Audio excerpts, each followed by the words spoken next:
আসলে এই ধরনের মানুষদেরকে খাবার দিতে পারলে মনে অনেক শান্তি লাগে। সেই শান্তির জন্যেই আমার এই কাজগুলা করা এবং এই মানুষগুলাকে খাবার দেওয়ার চেষ্টা করি।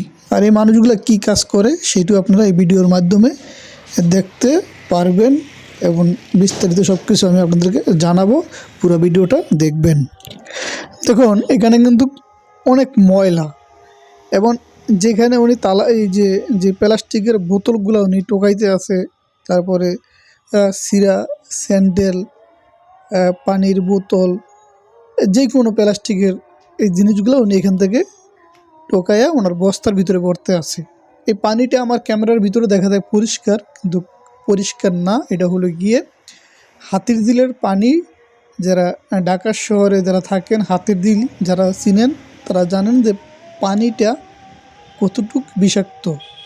তো এই জায়গার থেকে ওনারা হলো গিয়ে এই যে প্লাস্টিকের বোতল, বিভিন্ন ধরনের বোতল ওনারা টোহায়া সারা দিনে নাকি এগুলো বিক্রি করে কিংবা কী করে সেটি আমরা ওনার মুখ থেকে শুনবো। তো আসলে আমি অনেকক্ষণ এখানে দাঁড়াতে আমি ওনাকে ভিডিওটা আগে ওনাকে দেখছি যে উনি কী করে, অনেক কিছু ভাবলাম, ভাইবেই তখন ভিডিওটা শুরু করলাম। যে মানুষগুলো আসলে দেখুন ইচ্ছা করলে যেহেতু সে টোকাই চুরি করতে পারে, ছিনতাই করতে পারে, সেগুলা না করে সে দেখুন কিভাবে পরিশ্রম করছে। তো এই মানুষগুলোকে আসলে সহযোগিতা করতে পারলে, এদের পাশে থাকতে পারলে আসলেই নিজের ধরে শান্তি লাগে। যে মানুষগুলো দেখুন যারা রাস্তা টোকায়, রাস্তাঘাটে থাকে, তারাও দেখুন আজকে পরিশ্রম করে খায়। খুব ভালো লাগলো ভিডিওটা দেখে। এবার ওনার মুখে কিছু কথা শুনবো। যাক, তারপরে আপনি কাজ করে খান, এইটাই সবচেয়ে বড় কথা, যে চুরি করেন না, ডাকাতি করেন না, ছিনতাই করেন না, ঠিক আছে? কারণ নিজে পরিশ্রম করে এরপরে খান। যাক, এটা দেখা খুব ভালো লাগলো আমার। তো এই কারণে আমি দেখা না বাইরে একটা ভিডিও করি আমি। তো দুপুরে কি খাইছেন? না, খাই না। দুপুরে খান নাই? আচ্ছা, ঠিক আছে। তাহলে আপনি তো এখানে আছেন তো নাকি? আমরা যাই না, আছে ওই সাত রাস্তা এক জায়গায় খাওয়াই। আচ্ছা, না না না না, আমি আপনার খাবার, এই পাশে হোটেল আছে, আমি আপনার খাবার দিতে আছি।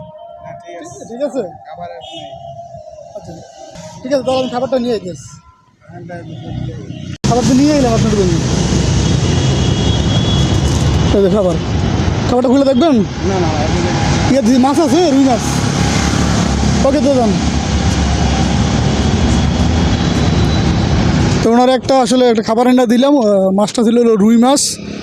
আসলে এই ধরনের মানুষকে আসলে খাওয়ানো আমাদের উচিত, কারণ উনি অনেক দেখেন ছিনতাই করে না, ডাকাতি করে না, কত কষ্ট করে তারপরে এই ময়লার থেকে এগুলো নিয়ে বিক্রি করে সারাদিনে নাকি 200 টাকা 250 টাকা হয়। তো এগুলা করে তারপরে সে খায়। আসলে ভালো লাগলো, এইসব মানুষ ছিনতাই ডাকাতি কিছু করে না, এটা দেখে খুব ভালো লাগলো। তার জন্যে আমি হলো গিয়ে খাবারের ব্যবস্থাটা ওনার জন্য করলাম। তো আজকে ভিডিওর এই পর্যন্ত। সবাই কমেন্টসের মধ্যে জানাইবেন। আমি যখন খাবারটি দিয়ে যখন আমি যাওয়া ধরলাম অনেকক্ষণ পরে, ঠিক দেখি যে উনি অন্য একটা মাথায় হাতিরঝিলের এখানে আমারই সামনে পড়লো আবার, যে উনি খেতে আছে। আমি আস্তের উপরে ভিডিওটা করলাম আসলে আপনাদেরকে দেখানোর জন্য যে খাবারটা কী ছিল, উনিও দেখেন নাই, তার জন্য ভিডিওটা করা। কিন্তু আমি যে ভিডিওটা করছি উনি কোনোভাবেই বুঝতে পারে নাই, উনি কোনোভাবে দেখে নাই। আমি শুধু আপনাদেরকে দেখানোর জন্যই ভিডিওটা করে আমি চলে গেলাম, কারণ ওনার কাছ থেকে তো বিদায় আমি আগেই নিয়েছি, তার জন্যই আর ওনার সাথে আর কথা বলি নাই। এবং কথা বলে ওনার খাওয়ারও অবশ্যই ডিস্টার্ব হবে, এই কারণে আর ওনাকে আর ডিস্টার্বও আমি করলাম না। উনি ওনার মতন খেতে আসে, আমি দূর থেকে ওটা ভিডিও করে আমি এখানে চলে আসলাম। ভিডিওটা করা হইতো না, যেহেতু ওনাকে দেখলাম যে এখানে বসে উনি খাইতে আসে। আমি এদিক দিয়ে ঘুরে আসছি, উনি এদিকে মাথায় আমার সামনে এসে খাবারটা খেতে আসে। সামনে পরনেই আসলে আমি ভিডিওটা করলাম, আর আমিও